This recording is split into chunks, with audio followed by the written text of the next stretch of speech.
오늘은 당신은 무엇에 가치를 두고 살아가십니까? 산당을 제거하고 예수님을 자랑하라라는 말씀을 주제를 가지고 함께 말씀을 나누기를 원합니다.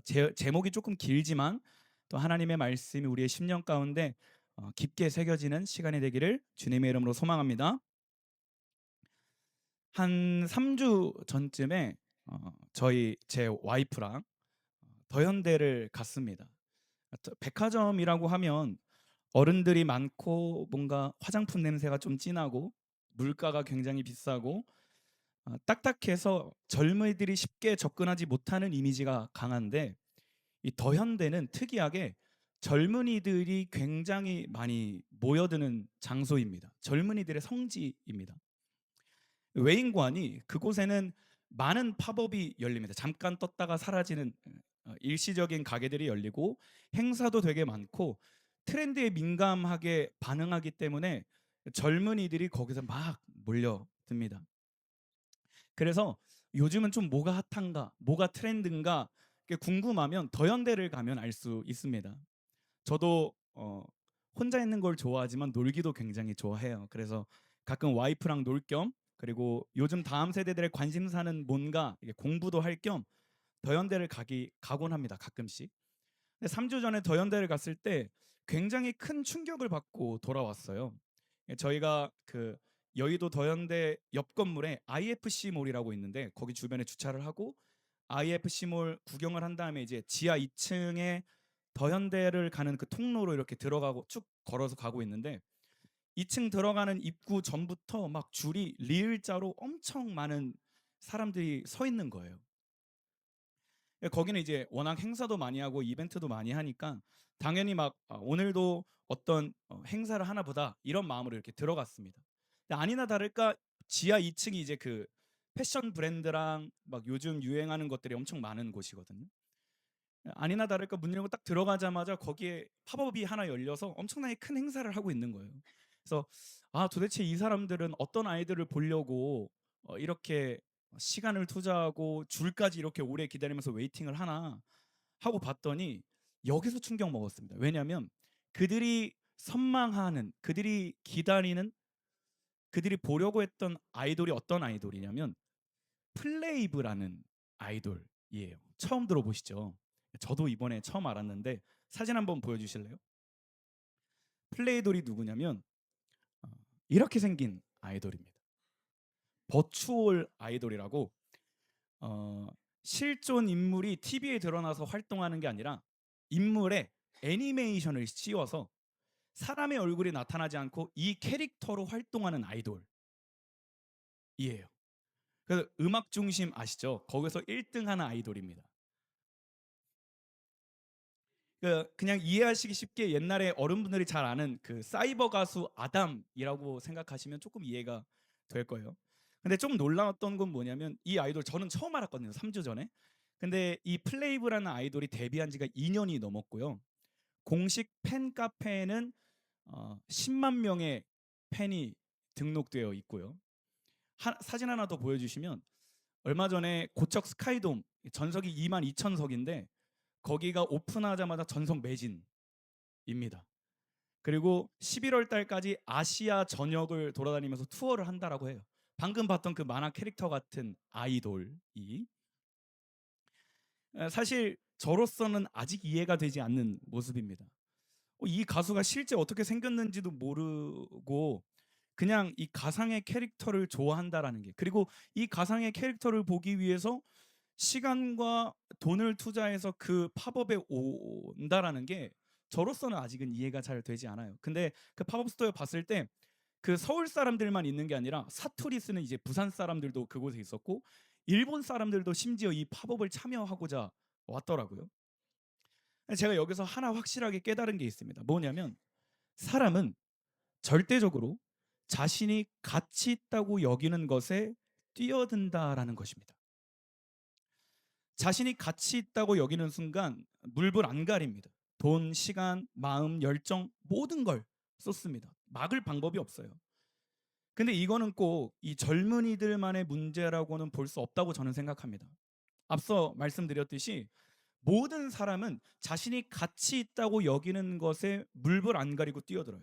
예를 들어 어른들은 이제 연세가 좀 있으시고 이제 육체의 어떤 한계가 오다 보니까 건강이라는 것에 가치를 두게 되고 거기에 엄청난 투자를 하십니다.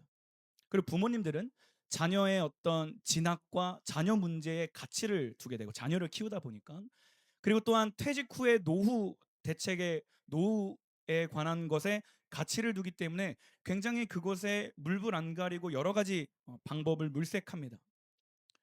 또 청년들은 물질적 풍요, 좋은 차, 좋은 집, 좋은 인테리어 가구, 좋은 것들, 좋은 옷, 이성 교제에 가치를 두기 때문에 거기에 혈안이 돌아서 정말 열심히 살아가게 되죠.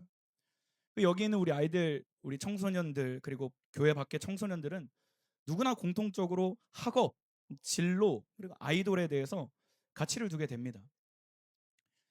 근데 이건 사실 그렇게 큰 문제가 되지는 않아요. 가치를 두는 게 잘못된 건 아니지만 오늘 제가 선포하고 싶은 메시지는 뭐냐면 우리의 절대적 가치는 오직 예수 그리스도 한 분이셔야 합니다. 동의하십니까? 우리의 유일한 가치는 오직 예수 그리스도여야만 합니다. 그렇기 때문에 오늘 예배를 통해 내 가치 기준이 다시 정렬되고 그 가치를 어떻게 우리의 삶 속에 누리고 드러내며 살아야 하는지에 대해 함께 나누고 그것을 결단하는 시간이 되기를 주님의 이름으로 다시 한 번 더 소망합니다.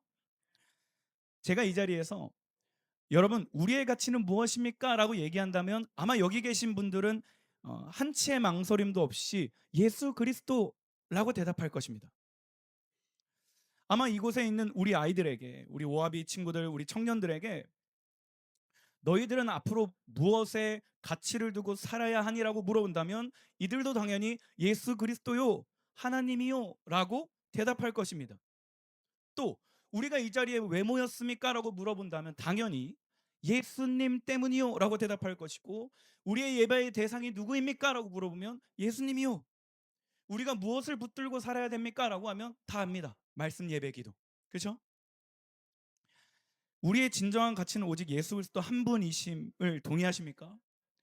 내 삶의 주인도 오직 예수님이시고 가정의 주인도 예수님이시고 교회의 주인도 오직 예수님이십니다. 예수님만이 예배받기 합당하신 분이고 우리의 유일한 소망이고 생명이십니다. 그래서 우리는 말씀, 기도, 예배에 그 누구보다 전심이어야 하며 또 전심이에요.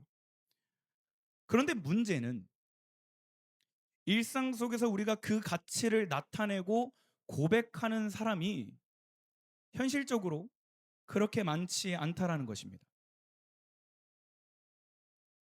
분명 하나님의 가치를 안다라고 우리가 고백하고 주님이 나의 유일한 가치라고 고백하는데 우리의 삶으로 돌아갔을 땐 실상 나의 삶에서 그런 열매가 나타나고 있지 않다라는 거예요. 왜 그럴까요?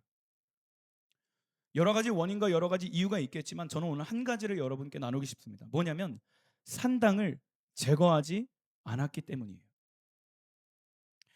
역대상하를 보면 많은 왕들의 이름이 기록되어 있고 그들의 행적이 적혀 있습니다. 어느 왕은 뭐 선한 왕으로, 어느 왕은 악한 왕으로 기록되어 있죠. 근데 우리가 사사기의 그 어떤 영적인 패턴을 알다시피 역대상하, 열왕기상하에도 어떤 패턴이 있는데 뭐냐면 여전히 이스라엘 백성들의 패역이 계속 반복된다라는 거예요. 근데 그 이유가 뭐인 거니 하니 봤더니 핵심적인 이유가 산당에 있었습니다. 말씀 같이 볼까요? 열왕기하 14장 3절 4절 말씀입니다. 쉬운 성경으로 같이 읽겠습니다. 시작. 아마샤는 여호와께서 보시기에 옳은 일을 했습니다. 아마샤는 그의 아버지 요아스가 행한 대로 모두 행하였습니다. 그러나 그의 조상 다윗만큼은 못했습니다. 산당을 없애지 않은 까닭에 백성이 여전히 그곳에서 제사를 지내고 향을 피웠습니다. 여기서 말하는 이 산당이 무조건적으로 우상숭배의 장소라고 말할 수는 없어요. 왜냐하면 성경에서 명확하게 표시하는 구절은 없기 때문에. 하지만 알 수 있는 것은 뭐냐면 이 산당은 하나님께서 명하신 예배 처소가 아니었다라는 거예요. 이 산당에서 드려지는 이 제사법들은 비합리적으로 하나님을 숭배하는 곳이었고 가나안의 이방신을 제사하던 그 방법과 하나님을 섬기는 방법을 혼합해서 그곳에서 예배를 드렸습니다. 그렇기 때문에 산당에서 예배를 드리는 사람들은 산당만 가면 죄를 짓고, 산당만 가면 육신의 정욕에 따라 살게 되고, 산당만 가면 자기들이 원하는 방식과 자기들이 추구하는 예배 방식으로 하나님을 섬겼습니다. 그래서 선한 왕이 되면 그 산당이 문제라는 걸 알아서 산당을 없애긴 하지만 머지않아서 다시 산당을 또 짓게 돼요. 역대하 20장 말씀 같이 보겠습니다. 여호사밧이 그의 아버지 아사의 길로 행하여 돌이켜 떠나지 아니하고 여호와 보시기에 정직하게 행하였으나 산당만은 철거하지 아니하였으므로 백성이 여전히 마음을 정하여 그들의 조상들의 하나님께로 돌아오지 아니하였더라. 여호사밧이라는 왕도 하나님이 보시기에 정직하게 행하였지만 그가 왕에 있었을 때 산당을 철거하지 않았기 때문에 백성들은 여전히 하나님께 뜻을 정하지 못했습니다. 선한 왕이 있었을 때 그들은 그 선한 왕과 함께 잠시 잠깐 하나님을 인지했을지는 모르겠지만, 함께 모여서 말씀 듣고 예배하고 뭐 잠시 잠깐 하나님을 경외하게 될지는 모르겠으나, 우리가 삶으로 그들이 삶으로 돌아가게 되면 여전히 그들이 죄를 짓게 했던 산당이 남아 있기 때문에, 우상을 섬기고 있고 반복적으로 날 넘어뜨리려고 하는 것들이 여전히 그 일상 속에 있기 때문에, 이전에 습관적으로 해왔던 것들이 있고 일상 속에서 내가 가치 있다고 여겼던 것들이 여전히 그 산당 속에 있기 때문에 이들은 하나님을 예배한다고 하지만 하나님께 마음을 결정하지 못했습니다. 예를 들면 우리가 다이어트를 한다고 생각을 해봅시다. 근데 냉장고에 초코 케이크, 뭐 딸기 우유, 바나나 우유가 있어요. 아침마다 냉장고를 뚝뚝뚝 열면 제일 먼저 보이는 게 맛있는 빵이에요. 그러면 나는 다이어트를 하려고 어제 굳은 결심을 했는데 빵을 보면 유혹이 됩니다. 또 하나의 예시를 들으면, 우리가 좋은 신발을 사서, 쿠션 좋은 신발을 사서 여행을 이렇게 가요. 가다가 어, 어, 나도 모르게 작은 돌멩이 하나가 신발 안에 싹 들어온 거예요. 근데 걷다 보니까 작은 돌멩이니까 크게 신경 안 쓰고 계속 걸어가게 됩니다. 근데 문제는 뭐냐면 이 작은 돌멩이 하나가 내 좋은 신발의 쿠션을 찢어먹게 되고 내 발에 상처를 입히게 돼요.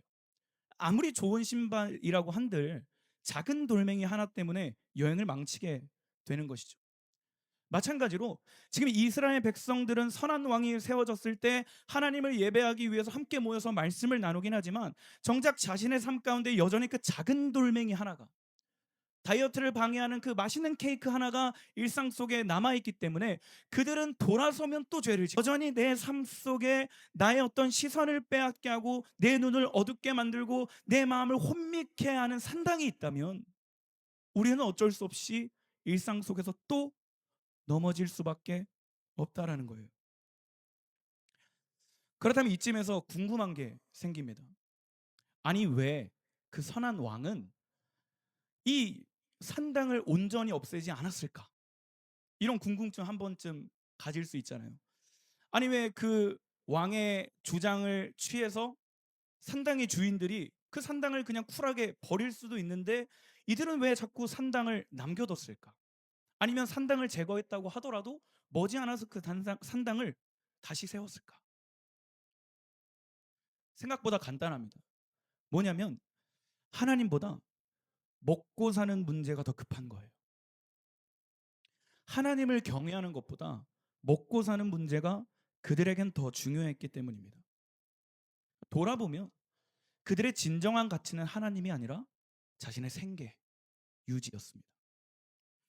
당시 이 산당은요, 단순히 예배하는 처소로 끝난 게 아니라 사회적으로, 또 경제적으로, 국가적으로, 정치적으로 굉장히 중요한 것이었습니다.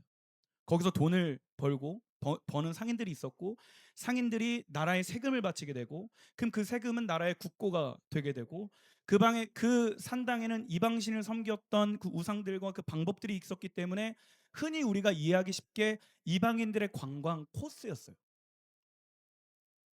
그리고 또 그 산당 안에는 산당 주인들, 기득권자들이 있었기 때문에 아무리 선한 왕이라고 한들 이 산당을 쉽게 제거할 수가 없는 거예요. 반대 세력이 너무 크니까.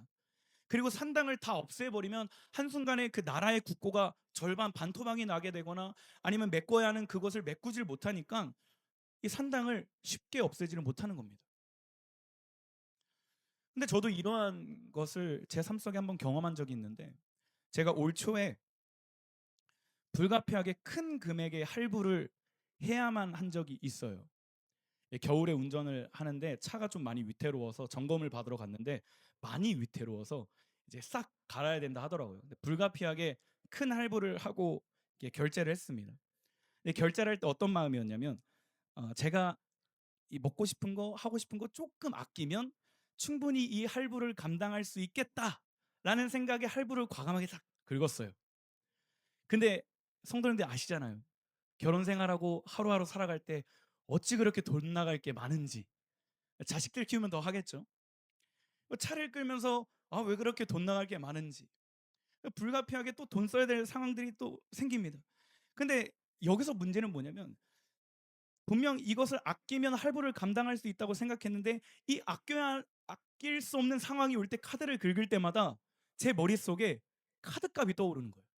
다음 달 카드값 어떡하지? 근데 이게 더 심해지고 나니까, 제가 어느 날 교회에 와서 예배 자리에서 앉아서 예배하고 서서 예배하고 찬양할 때 하나님 사랑합니다. 하나님 찬양합니다. 하나님밖에 없습니다. 제 삶의 가치는 하나님입니다라고 고백은 하지만, 당장 내 삶으로 돌아가서 다음 날 아침에 눈을 뜨면 다음 달 카드값 어떡하지? 이 걱정을 하고 있는 거예요. 이 연약한 제 자신을 보고 있는 거예요. 그리고 나서 제가 철저하게 깨달은 게 있습니다.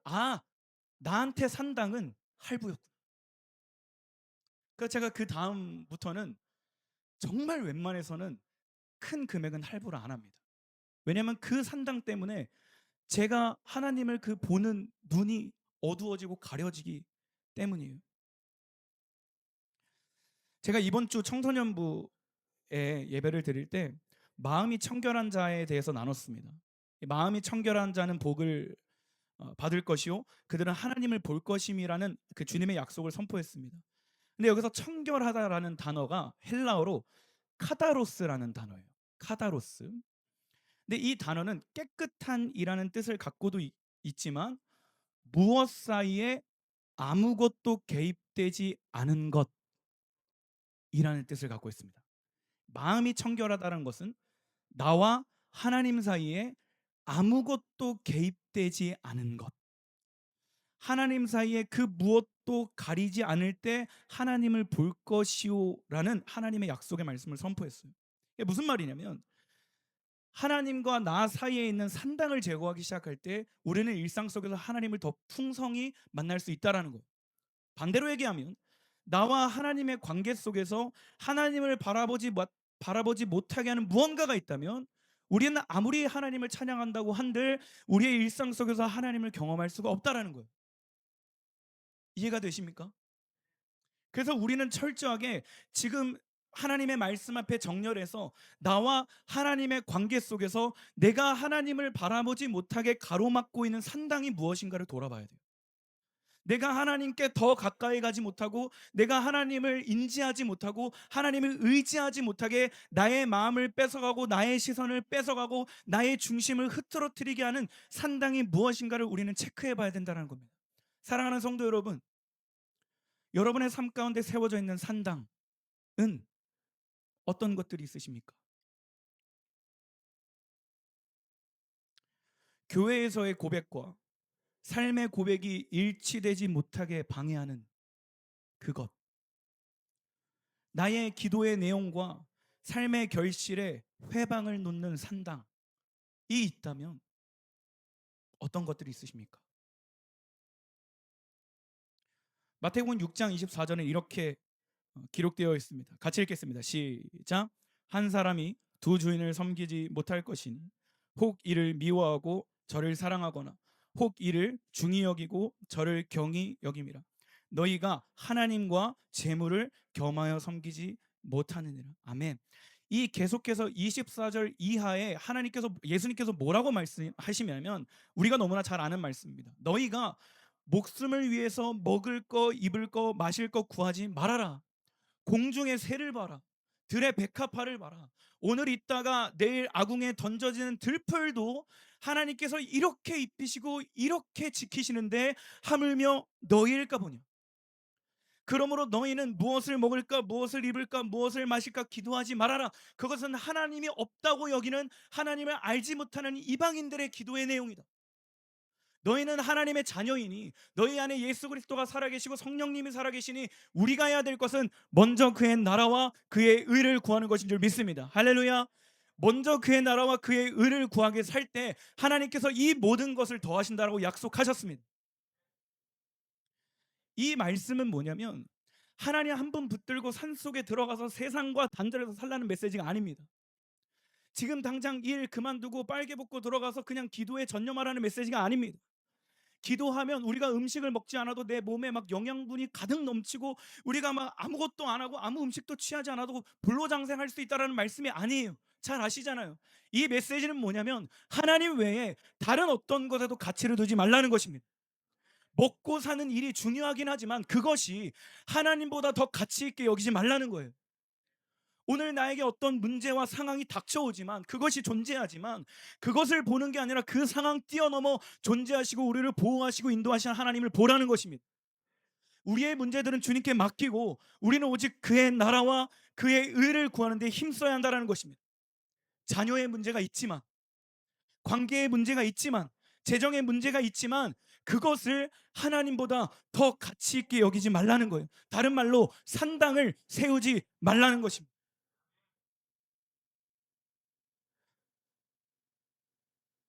게임이, 우리 청소년들 미안해요. 어른들은 게임하시는 분 많이 없으니까. 게임이 여러분의 가치 전쟁에서 자꾸 패배하게 만든다면 그 산당 제거하라는 거예요. 인간 관계가 나와 하나님의 관계를 방해한다면, 나와 예수님의 관계를 방해한다면, 내 마음을 청결하지 못하게 만든다면 오늘 이 시간 성령께서 그것을 깨닫게 하신다면 결단하라는 거예요. 죄송합니다. 드라마가 혹은 명품이 혹은 주식이 내 먹고 사는 문제가, 내 자녀의 문제가 오늘의 나와 하나님의 관계 속에 자꾸 산당으로 세워지고 있다면 우리는 그것을 제거해야 하는 줄 믿습니다. 여호수아 24장 15절에 이렇게 말씀합니다. 만일 여호와를 섬기는 것이 너에게 좋지 않게 보이거든 너희 조상들이 강 저쪽에서 섬기던 신들이든지 또는 너희가 거주하는 땅에 있는 아모리 족속의 신들이든지 너희가 섬길 자를 오늘 택하라. 오직 나와 내 집은 여호와를 섬기겠노라 하니. 아멘. 마태복음 6장 19절 21절 말씀입니다. 같이 읽겠습니다. 시작. 너희를 위하여 보물을 땅에 쌓아두지 말라. 거기는 좀과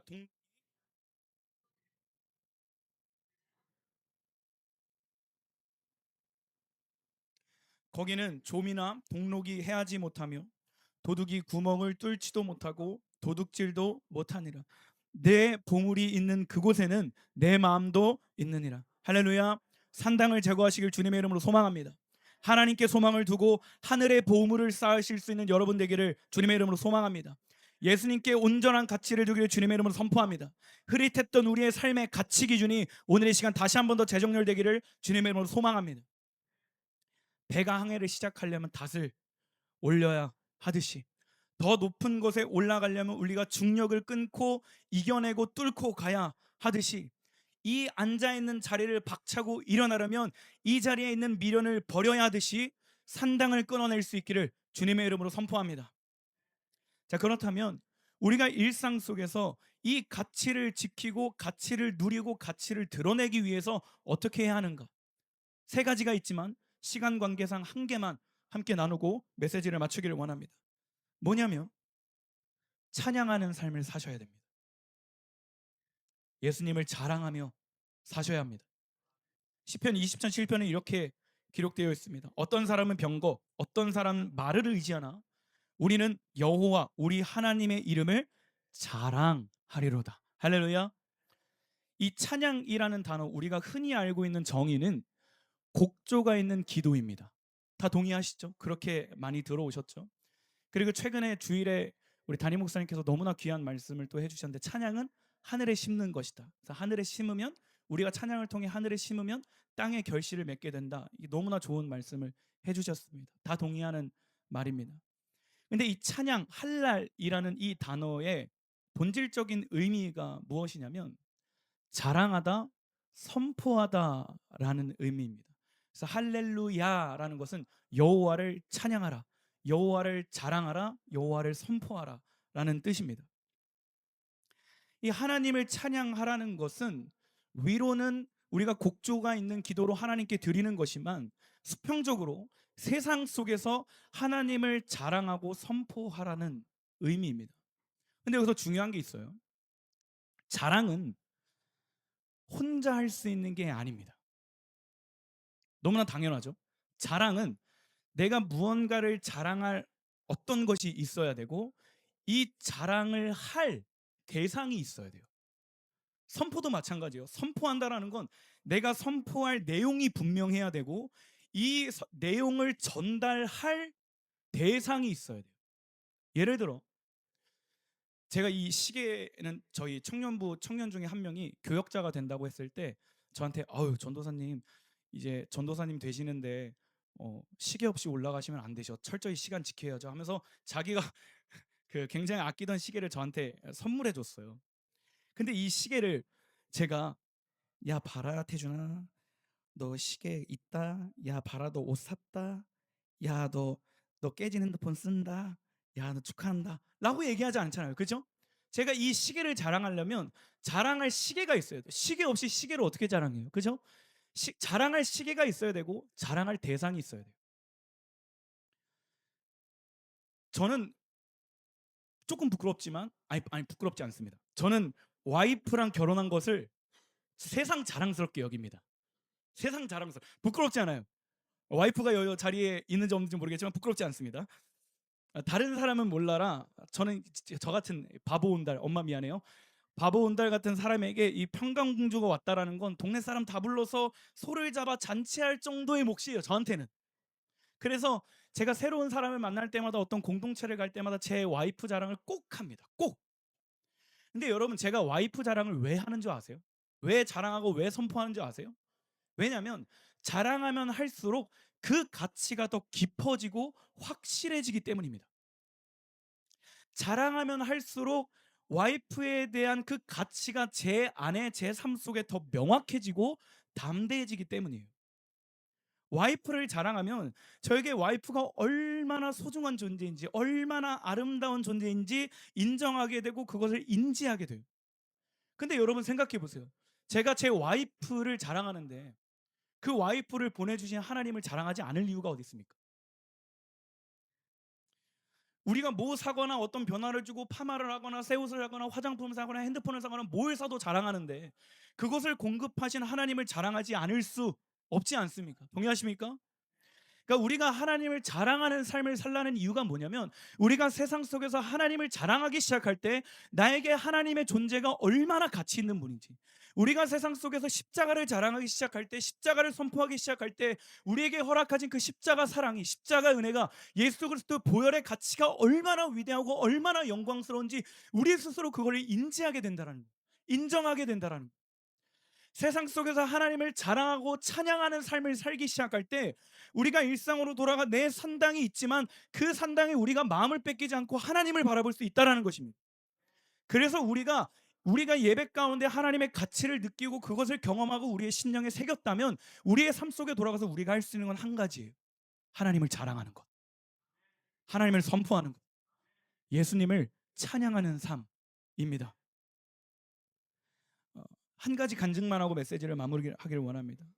6월 달부터 리스타트가 시작돼서 제 안에도 새로운 도전을 주고자 가끔씩 밖에 길거리 찬양 전도를 하러 나가고 있습니다.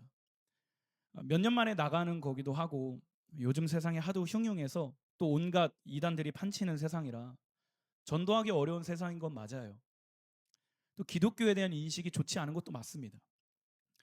그래서 사실 솔직하게 6월 달부터 이 전도를 시작할 때 굉장히 두려웠어요. 실행에 옮기기까지 굉장히 많은 고민을 하기도 했고 머뭇거리기도 했습니다. 사실 지금 이렇게 전도하는 걸 몇몇 분들은 이미 아셨을 수도 있지만 사람들은 기대하지 않습니다. 오히려 의미 없다라고 여기기도 해요. 시대가 바뀌어서 이제는 그렇게 안 해도 된다라고 얘기하고, 밖에서 전도하는 것은 이제 끝났다. 시대가 어느 때인데라고 얘기하기도 합니다. 근데 좌우지간 그냥 저는 저 스스로 어떻게든 우리 다음 세대들에게 예수님을 알리고자 내가 할 수 있는 선에서 나름대로의 방법으로 할 수 있는 것을 최선을 다해서 시간을 내서 장소를 구분하고 그것에서 찬양을 시작했습니다. 근데 그 자리에서 역시나 아무도 주목하지 않고 다가오지 않고 관심도 없어요. 하지만 저는 그 자리에서 굉장히 많은 걸 느끼고 또 경험하게 됐습니다. 찬양하는 매 순간 희열을 느껴요. 왜냐하면 세상 속에서 하나님을 찬양했기 때문입니다. 마치 하나님이 없는 것처럼 느껴지는 세상 속에서 하나님을 자랑했어요. 아무도 기독교에 대한 관심이 없고, 아무도 예수님에 대한 인식이 없고 인지가 없고, 오히려 손가락질하고 부정하게 여기고 이기적이라고 여기고 손가락질하지만, 그러거나 말거나 그냥 그 자리에서 하나님을 선포했습니다. 예수님의 십자가 사랑과 그분의 왕되심을 찬양했습니다. 근데 그 자리에서 제가 뼈저리게 경험한 건 뭐냐면, 아, 예수님이 진정한 나의 가치구나.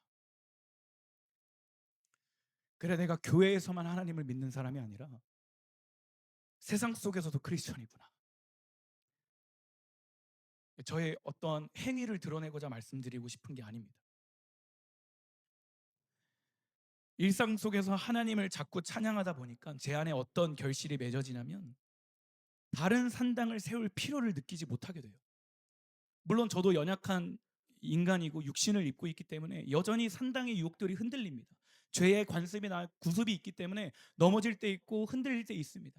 하지만 제가 세상 속에서 누구를 만나든 사회 친구들을 만나든 하나님을 알지 못하는 사람을 만나든 그 논현동 일대에서 어느 한 공간에서 기타를 들고 하나님을 찬양하고 선포할 때, 내가 진짜 가치 있게 여기는 그것이, 내가 진짜 가치 있게 여기는 분이 예수님이구나 라는 게 제 삶 가운데 새겨지고 명확하게 세워지는 것을 뼈저리게 느끼고 경험하고 있습니다. 그래서 찬양할 때마다 희열을 느끼는 거예요. 사랑하는 여러분, 찬양하는 삶을 살기를 소망합니다. 길거리 전도하라는 말씀이 아닙니다. 하나님을 드러내는 삶을 살라는 것입니다. 하나님을 자랑하는 삶을 살라는 것입니다.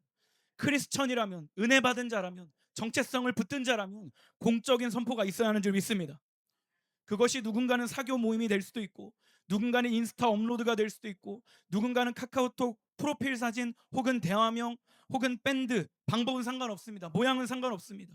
내가 세상 속에서 하나님을 자랑하기 시작한다면, 선포하기 시작한다면 우리는 가치 전쟁에서 넉넉히 승리하게 될 줄 믿습니다. 할렐루야. 우리 다음 세대들이 세상 속에서 친구들이 손가락질하고 무시할지 모르겠지만 예수님을 부끄러워하지 않기를 주님의 이름으로 선포합니다. 아멘. 여러분이 선포할 때 여러분을 통해 수많은 영혼들이 주님께로 돌아오게 될 것을 예수 그리스도 이름으로 선포합니다. 아멘. 예수님을 부끄러워하지 마세요. 아멘. 예수님을 부끄러워하지 마세요. 아멘. 아멘. 시편 57편 7절에서 9절 말씀입니다. 같이 읽고 말씀 마무리하겠습니다. 같이 읽겠습니다. 시작.